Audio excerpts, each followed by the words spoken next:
My name is Rudy Lyon, and I work for Center Rock Incorporated. And Center Rock is based in Berlin, Pennsylvania. We're a relatively small company. The industry that we serve is hard rock drilling.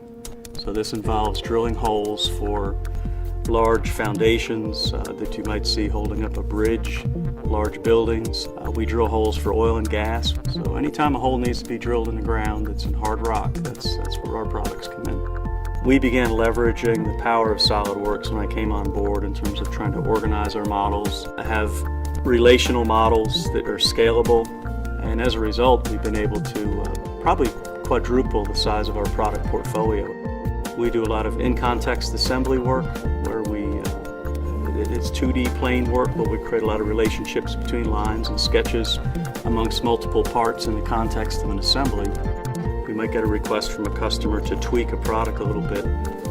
Knowing this, we have built a lot of solid models that are very configurable, and the process of coming up with a new design is literally a matter of a couple of mouse clicks and it's done.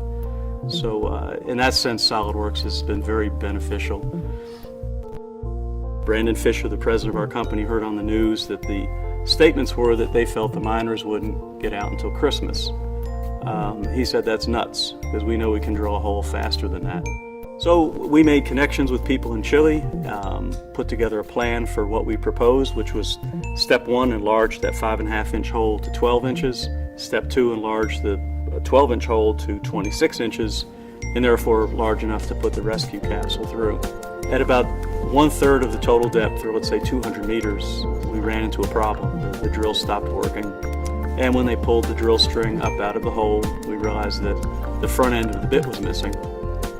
There had been speculation at the time that we had hit a piece of iron in the mine. Remember, we're trying to zigzag our way around existing mine workings to hit this target that was underneath them. Not being convinced that that was the case, we started with a fairly in-depth analysis of the bit just to make sure that our stress levels were acceptable. So we used SolidWorks nonlinear FEA to actually simulate the impact of the piston on the bit and the reaction of the bit into the rock. And we satisfied ourselves that there wasn't an inherent problem there. I think the fact that the SolidWorks CAD software integrates so seamlessly with simulation just made that whole process go snap, snap. It also gave us the confidence up front to know that we could get it done. The next step was to open this hole from 12 to 26. One of the concerns we had was whether the airflow going through our drill would split appropriately. So we set up a simulation using flow simulation. Verified that we had to tweak our design a little bit to get more of the airflow to bias towards the middle. Both of those are examples of how SolidWorks was used to perhaps increase the chances of us having a successful rescue of the miners.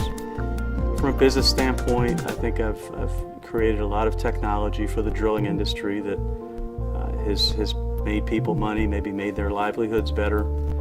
In some cases, in extreme, saved lives. And I feel that I've put my passion into the business, and I think SolidWorks helps me do that too. It's an enabler.